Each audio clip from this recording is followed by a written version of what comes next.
मशहूर अदाकार प्रकाश राज की जानिब से चिन्नैया केस के बयान पर बुलाई गई प्रेस कॉन्फ्रेंस उस वक्त तनाज़े का शिकार हुई जब उन्होंने सोशल मीडिया पर बिके हुए मीडिया वालों के लिए खुसूसी दावत के नाम से एक दावतनामा जारी किया था। इसी जुमले ने सहाफ़ियों और अदाकार के दरमियान तवील लफ्जी जंग छेड़ दी। प्रेस कॉन्फ्रेंस के आगाज़ ही में सहाफ़ियों ने सवाल उठाया कि आखिर बिके हुए लोग कौन हैं।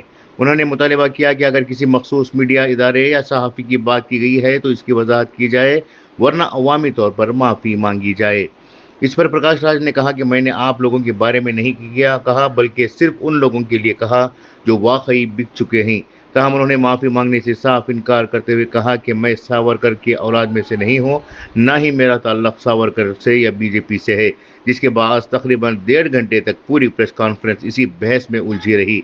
उन्होंने वजाहत करते हुए कहा कि सरकारी दावतनामे में कहीं भी बिके हुए लफ्ज़ का इस्तेमाल नहीं किया गया, ये सिर्फ इनके ज़ाती सोशल मीडिया अकाउंट पर किया गया एक तबसरा था।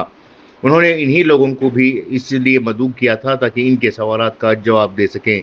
जब सहाफ़ियों ने कहा कि मीडिया कहने से तमाम मीडिया इदारे मुराद हैं, इसलिए वाज़ेह किया जाए कि किन लोगों की बात हो रही है, तो प्रकाश राज ने जवाब दिया कि मुझे मालूम है कि वो कौन है, लेकिन मैं इनके नाम नहीं लूँगा। इनके बाद भी अहल खाना है, उन्हें भी जीना है। भारत की सहाफत में कुछ मीडिया इदारे बिक चुके हैं और कुछ अब भी आज़ाद हैं। ये बात अवाम अच्छी तरह जानती है। माफ़ी मांगने का दोबारा मुतालबा किया गया तो प्रकाश राज ने तंजिया अंदाज में कहा कि मैं सावरकर नहीं हूँ जो माफ़ी मांग लूँ। उन्होंने मजीद कहा कि वो अपना मौक़िफ़ वाज़ेह कर चुके हैं, लेकिन किसी के पसंदीदा जवाब देने के पाबंद नहीं। अगर किसी को इनका मौक़िफ़ मुनासिब ना लगे तो वो अपनी मर्ज़ी के मुताबिक खबर शाये कर सकते हैं। सहाफ़ियों की जानिब से कहा कि अगर हिम्मत है तो साफ जवाब दें। इस पर भी प्रकाश राज ने तहम्मुल से जवाब देते हुए कहा कि मैं आपकी किसी बात पर गुस्सा नहीं करूँगा। ब्यूरो रिपोर्ट, इनकलाब न्यूज़, बेंगलुरु।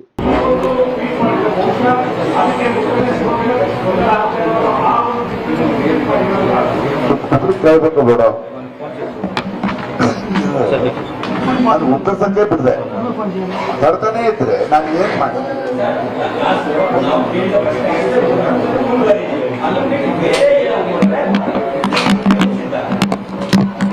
ಅದಕ್ಕೆ ಉತ್ತರ ಕೊಡ್ತೀನಿ ಸ್ವಾಮಿ.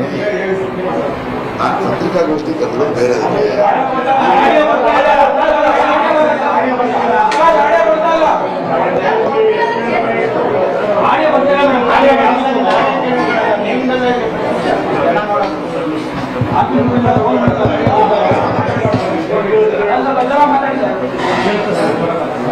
ನೋಡಿ, 2 ಥರದ ರಿಪೋರ್ಟ್ ಬರುತ್ತೆ ಮಾಧ್ಯಮಗಳಲ್ಲಿ. ನಾನು ಒಂದು 4 ದಶಕಗಳಿಂದ ನಾನು ಭಾರತ ದೇಶದ ಎಲ್ಲಾ ಭಾಷೆಯ ಮಾಧ್ಯಮಗಳ ಜೊತೆ ಇದೆ. ಬಾರಿಕೊಂಡ ಮಾಧ್ಯಮ ಅನ್ನೋದು ಲೇವಡಿ ಮಾತ್ರ ಅಲ್ಲ, ನನ್ನ ನೋವು, ನನ್ನ ಆತಂಕ ಕೂಡ. ಯಾಕಂದ್ರೆ ಸಾಕಷ್ಟು ಜನ ಗೆಳೆಯರಿದ್ದಾರೆ, ನನಗೆ ಫೋನ್ ಮಾಡ್ತಾರೆ, ಪ್ರಕಾಶ್ ನಿಮ್ ಬಗ್ಗೆ ಬರೆಯಕ್ಕಾಗಲ್ಲ, ನಮ್ಮ ಅಸಹಾಯಕತೆ ಅರ್ಥ ಮಾಡ್ಕೊಳ್ಳಿ, ನಮ್ಮ ಮಾಲೀಕರು ಬರೆಯೋಕ್ ಬಿಡಲ್ಲ. ನನಗೆ ಅರ್ಥ ಆಗುತ್ತೆ. ಇದು ಟ್ರಾಜಿಡಿ ಆಫ್ ದಿಸ್ ಕಂಟ್ರಿ. ಇವತ್ತು ಯಾವ ಮಾಧ್ಯಮ ತೆಗೆದ್ರು ಅದು ಯಾರಿಗೆ ಸೇರಿತ್ತು ಅಂತ ಗೊತ್ತಾಗುವಷ್ಟಾಗಿದೆ. ಅವರುಗಳು ನನ್ನ ಮೇಲೆ ಮಾಡೋ ಹಲ್ಲೆ ಗೊತ್ತಿಲ್ಲ. ಇವಾಗ ಈ ಕೇಸ್ನಲ್ಲಿ ಕೆಲವು ಕಡೆ ಒಂದು ರಿಪೋರ್ಟ್ ಬರುತ್ತೆ, ಕೆಲವು ಕಡೆ ಇದನ್ನ ಇನ್ನೊಂದು ತರ ಕೇಳ್ತಾರೆ. ಪ್ರಕಾಶ್ ರೈ ಅವರೇ ಚಿನ್ನಯ್ಯ ಹೀಗೆ ಹೇಳಿದ್ದಾರೆ, ಇದಕ್ಕೂ ನಿಮಗೂ ಏನು ಸಂಬಂಧ ಅನ್ನೋದು ನನಗೆ ಮಾಧ್ಯಮ. 200 ಕೋಟಿ ಬೊಡ್ಡೆ ಗ್ಯಾಂಗ್ ಎಷ್ಟು ತಿಂದಿರಬೇಕು ಇವನು ಹಿಂದೂ ವಿರೋಧ ಇರೋದಿಲ್ಲ, ಅದು ಮಾಧ್ಯಮ ಅಲ್ಲ ನನಗೆ. ಅದು ಅದ್ರ ಹಿಂದೆ ಬೇರೆ ಇದೆ. ಆ ತರ ಪ್ರಶ್ನೆ ಕೇಳಿದ್ರೆ ಅಂಥವ್ರು ಒಂದು ನಿಮಗೆ ಪ್ರೆಸ್ ಕ್ಲಬ್ ಅಲ್ಲಿ ನಾನು ಕಳಿಸಿರೋ ಇನ್ವೈಟ್ ನಲ್ಲಿ ಈ ಮಾತಿಲ್ಲ. ಆದ್ರೆ ಜಾಲತಾಣದಲ್ಲಿ ಮಾಧ್ಯಮಗಳಿವೆ ಮಾಡ್ಕೊಂಡ್ರು. ನಾನು ಜಾಲತಾಣಗಳಲ್ಲಿ ಹಾಕಿದಾಗ ನಾನು ಅಲ್ಲ ಹಾಕ್ತೀನಿ ಹಾಕೊಂಡ್ಕನ್ನ. ಬಟ್ ನಿಮಗೆ ನಾನು ಅಫಿಷಿಯಲ್ ಆಗಿ ಈ ಪ್ರೆಸ್ ಕ್ಲಬ್ ನಲ್ಲಿ ಬುಕ್ ಮಾಡಿದಾಗ ಮತ್ತು ಇಲ್ಲಿರುವ ವಾಟ್ಸಪ್ ನಲ್ಲಿ ಇಲ್ಲಿರುವ ಮಾಧ್ಯಮಗಳಿಗೆ ಮೆಂಬರ್ಸ್ಗೆ ಕಳಿಸಿದಾಗ ಆ ಮಾತಿಲ್ಲ. ನಾನು ತುಂಬಾ ಕ್ಲಿಯರ್ ಆಗಿದೆ ಇದ್ರ ಬಗ್ಗೆ. ನನಗೆ ಅದ್ರ ಬಗ್ಗೆ ಇಲ್ಲ. ಐ ಹ್ಯಾವ್ ಕಾಲ್ಡ್ ಬಂಧುಗಳೇ, ನನ್ನ ಮಿತ್ರರೇ, ಬಾಂಧವರೇ ಬೆಳಗಳಿವೆ. ಬಟ್ ನಾನು ಜಾಲತಾಣದಲ್ಲಿ ಹೋದಾಗ ನನಗೆ ಸೋಷಿಯಲ್ ಮೀಡಿಯಾದಲ್ಲಿ ಮಾಡಿಕೊಂಡ ಮಾಧ್ಯಮಗಳಿವೆ, ಅವ್ರಿಗೂ ನಾನು ಉತ್ತರ ಕೊಡ್ಬೇಕಾಗಿದೆ. ಯಾರು ಒಂದು, ಯಾಕಂದ್ರೆ ಇವಾಗ ಅವನು ಚಿನ್ನಯ್ಯ ಹೇಳಿಕೆ ಕೊಟ್ಟಿದ್ದಾನೆ, ಧರ್ಮಸ್ಥಳ ಪ್ರಕಾರ ನಡೆದಿದೆ, ಅವನು ನನ್ನ ಹೆಸರು ಹೇಳಿದ್ದಾನೆ, ಅದಕ್ಕೆ ನಾನು ಕರೆದಿದ್ದೀನಿ ಪ್ರೆಸ್ ಮೀಟ್. ಯಾಕಂದ್ರೆ ನಾನು ಉತ್ತರಿಸ್ಬೇಕು, ಚಿನ್ನಯ್ಯ ಹೇಳಿದ್ದು ಸರಿನಾ, ಹೇಳಿದ್ದು ನಿಜಾನಾ, ಅದು ಕೊಡ್ಬೇಕು. ಆದ್ರೆ ನಾನು ಉತ್ತರ ಕೊಡೋದಕ್ಕೆ ಮುಂಚೆ ಕೆಲವು ಮಾಧ್ಯಮಗಳು ಇದಿದೆ ಅಂದಾಗ ನಾನು ಉತ್ತರ ಕೊಡಬೇಕಲ್ಲ. ಆಗ ಕೆಲವು ಮಾಧ್ಯಮಗಳು ಜಾಲತಾಣಗಳಲ್ಲಿ ಅದನ್ನು ತಿರುಚಿ ಇವನು ಹಿಂದೂ ವಿರೋಧಿ, ಇವನು ದ್ವಂದ್ವ ವ್ಯಕ್ತಿತ್ವ.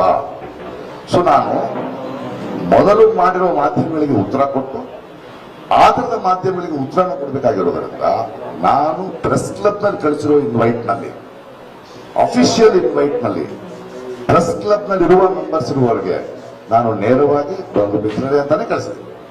ಆದ್ರೆ ನನ್ನ ಟ್ವಿಟರ್ ನಲ್ಲಿ ನನಗೆ ಬೇರೆ ಬೇರೆ ಮಾಧ್ಯಮದವರು ಅಟ್ಯಾಕ್ ಮಾಡ್ತಿರೋದ್ರಿಂದ ಅವ್ರಿಗೂ ಹೇಳ್ತೀನಿ, ನಿಮಗೂ ಬನ್ನಿ, ನೀವು ಬನ್ನಿ ಅಂತ ಅವ್ರು ಹೇಳ್ತೀನಿ. ಇದರಲ್ಲಿ ನಿಮ್ಮನ್ನ ವ್ಯಂಗ್ಯ ಮಾಡೋದು, ಲೇವಡಿ ಮಾಡೋದು ಅಲ್ಲ. ಒಂದ್ ನಿಮಿಷ ಇರಿ, ಒಂದ್ ನಿಮಿಷ, ಅದನ್ನೇ ಅಲ್ಲ, ಅರ್ಥ ಆಗತ್ರಿ ಯಾರು ಏನಾಗ್ಬೇಕನ್ನೋದು.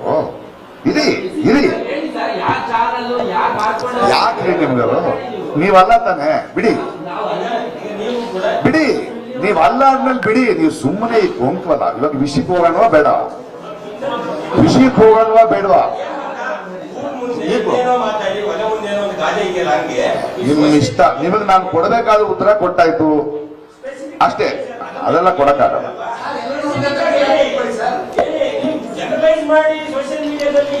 ಅಯ್ಯೋ ಪಾಪ ಬೇಡ, ನೀವು ಅವ್ರ ಕೆಲಸ ಕಳ್ಕೊಳ್ತಾರೆ, ಬೇಡ.